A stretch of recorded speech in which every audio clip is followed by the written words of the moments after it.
I'm joined by Air Chief Marshal VR Chaudhari.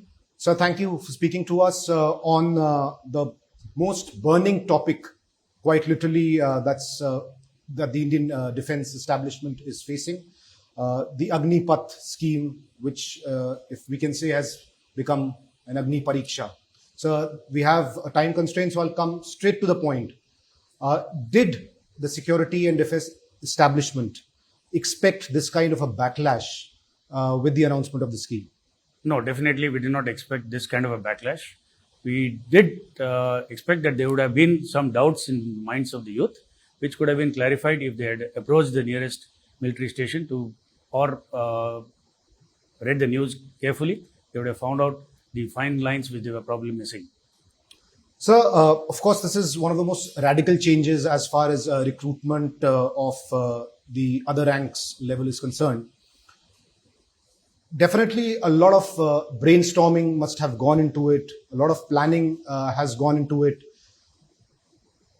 What exactly are the benefits of this scheme in the long term, and how will we see a reformed military, a lean and mean military that we are looking at through this scheme? Can you elaborate on that? Okay, first of all, for the armed forces, and I will speak for the Air Force in particular, we are well aware of the new domains of warfare that we are going to be faced with in future. For this, we definitely require a completely new breed of air warriors. And I think this Agnipath scheme will give us Agniveers who will fulfill our aspirations for this. The force optimization, both qualitative and quantitative, is also taking place at the same time. And once again, this scheme will give us an opportunity to redefine our HR policies, to be redefine our training policies and our training schemes so as to achieve a new goal, a new height in the coming future. So there is no change in the eligibility criteria. So when you say that this will help you handpick air warriors for modern day warfare, what exactly do you have in mind when it comes to selection? See, traditionally, though the educational qualifications remain the same, traditionally everybody went through the same training pattern, basic military training followed by the trade phase training and so on.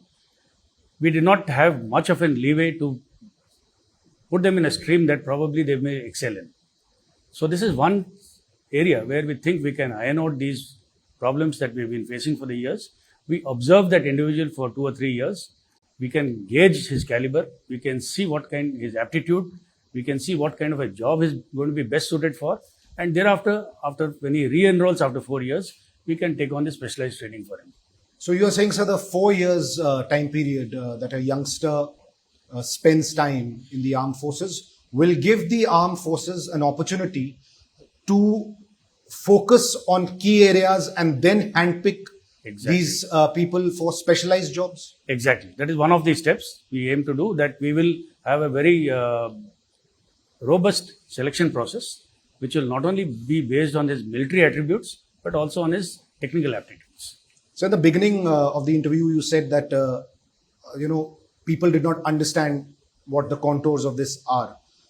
Do you think from the government side or from the armed forces side, the communication on this scheme could have been a little better? In hindsight, do you feel you could have reached out and engaged with these youth in a better manner? This scheme has been in the making for the last 2 years. General idea was already in the environment as to what this scheme will entail, though the final nitty-gritties were ironed out and it was announced 3 days ago. It is likely that people were not fully aware of the nitty-gritties, but in general, I think the public were well aware that a scheme of this sort is on the anvil. So what message do you have for the youth who are still facing a lot of anxiety? Last 2 years, because of COVID, recruitments could not happen. So there is a big group of youngsters that's feeling that cheated in a way, that they've been left out. What's the message that the armed forces have for all these youth?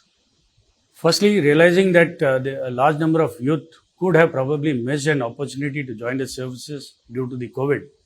The government yesterday has announced a 2-year extension for the upper age limit.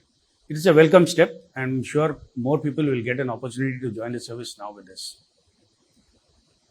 So after 4 years, what do these youth do? I mean, that's another big question that is being asked. Primarily, they will have about, I would say, 3 options. Number one, first and foremost, is to continue pursuing higher education. You are aware that the national education policy now allows certain credit points to be earned in this 4 years while they are serving as Agniveers. Added to this will be the fairly handsome Seva Nidhi package that they're going to be taking home with. So these two combined, I'm sure a lot of them will be able to pursue good education in a good university in future. Apart from this, the Seva Nidhi package will give an opportunity to set up a small venture, to become entrepreneurs. Or the last option, of course, is to continue in government service.